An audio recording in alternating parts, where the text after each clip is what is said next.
Strugglers, Comic King here. Welcome back to another video, and today we are talking about, I think, the most underrated Batman book of all time, and that is Batman the Cult by Jim Starlin and Bernie Wrightson. Man, do I freaking love this story. I talked about it in my top 10 Batman books of all time, and I think I didn't find this book till a lot later on compared to most Batman books that I've read, but dude, I love this so much that when I picked it up and read it, my dad gave me the 4-issue singles, and it's in the Prestige DC format from back when they started back in the 80s with The Dark Knight Returns, and it's just awesome. But I love this so much, I try to get every form of it that I could. No one freaking talked about it. I think it's one of the greatest Batman stories ever, but it's so underrated. Whenever they do reprint it, it's like sells like hotcakes. Like, there's so many different Batman media that take inspiration from this book that a lot of people don't even realize it's taking inspiration from this book. It's that good, and it's part of Jim Starlin's Batman era. It was pre-Death in the Family, but yeah, man, I love this book. I got all 4 of the single issues with the beautiful Bernie Wrightson colors and Bernie Wrightson drawings. I got the 4-issue singles. I got this super old, but I love it so much I had to pick it up because I didn't know if they were going to reprint Batman the Cult. So I got the trade paperback. I believe this is from all the way from the 80s. It was printed in the 80s. This is 1991. Printed 1991. But yeah, this is it's got the old DC Bullet logo. And then I love it so much that when they finally reprinted it, I had to get the deluxe hardcover edition because, like, why not? I love this book so much. I was like, I want every form of it possible. And dude, man, does the deluxe edition really bring out the colors pop, the art pops. I really think, along with like The Dark Knight Returns and like Year One, and especially Arkham Asylum, this book is really meant to be read like within shadow, or like the arc is supposed. I think the art is supposed to be dark. It should be dark on purpose.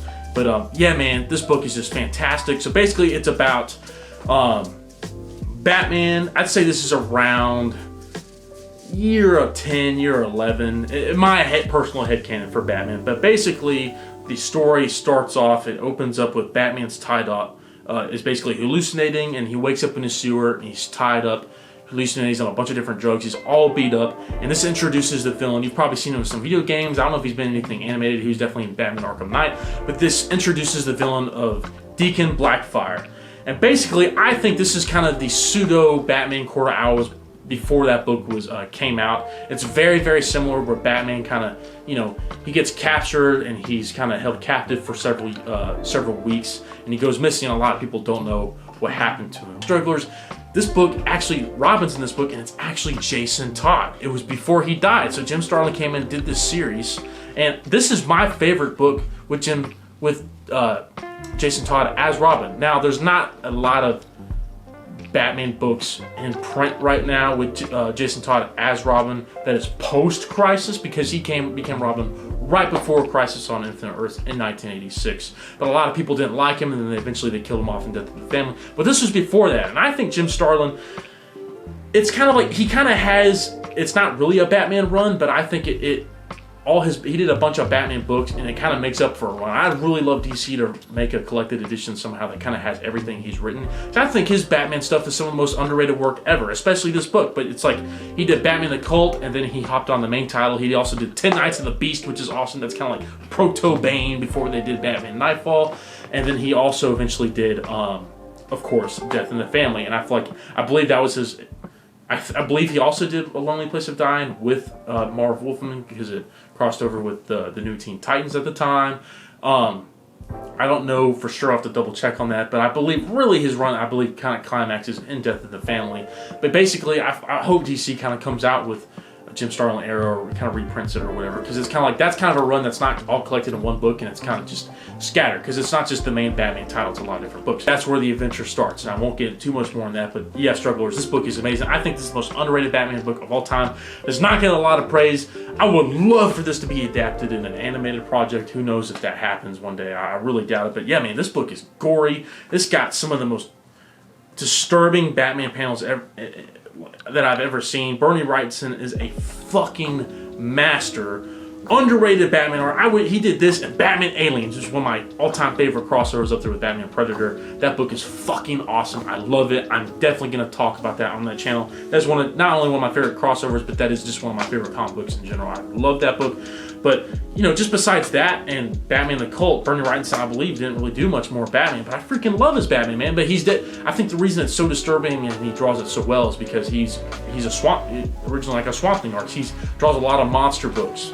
And so that's why there's so many panels in this. Specifically, there is one where Robin finds Batman, and Batman's standing over just a gruesome pile of bodies in the sewer, and it's just insane how dark this was. Just nobody talks about it, man. And it's post Dark Knight Returns. There's a lot of Dark Knight Returns influence in this, but it works for the betterment instead of being contrived, in my opinion. But yeah, guys, that's Batman the Cult by Bernie Wrightson, Jim Starlin, and Bill Ray. If you haven't picked this out, check it out, man. I promise you will not be disappointed. I think this is not only just the most underrated Batman book of all time, but it's also just one of the best Batman books. And it's just a solid Batman story. One and done. It doesn't continue. It's a one and done. No other superheroes gets involved because Batman's a stickler for that kind of shit. And it's just a pure Batman story. And it's just so good, Struglers. I can't recommend it enough. Definitely check it out. Batman the Cult. They fucking better make an absolute edition of this. It'd be a crime if they never do. We got the deluxe, which is awesome, but if they need it, Bernie Wrightson and Jim Starlin freaking deserve it. R.I.P. Bernie Wrightson. They should make an absolute edition. I would buy that freaking day one. And they should make an omnibus of all of Jim Starlin's Batman stuff. But anyway, fan can only hope, right? But yeah, Strugglers, definitely check out Batman the Cult. I can't recommend it enough. All right, Strugglers, keep watching my videos. I know it kind of scatterbrained. I'm not as consistent as I was a few weeks ago, but I got a lot going on. But I'm trying to keep my channel growing. And those followers, you guys who have been watching my videos and commenting, y'all don't know how much that means to me. This is kind of a dream come true for me able to do this. And yeah, that means so much to me, and y'all are the biggest support and wants me to keep going. And yeah, I can't thank you enough. Y'all are the best. Y'all are the best. I can't. Yeah, YouTube Strugglers. Those of you who are following already, y'all are awesome. I really appreciate you. But all right, Strugglers, pick up Batman the Cult. Don't forget to like, subscribe, keep reading, get the ball. I'll see you later. Ow.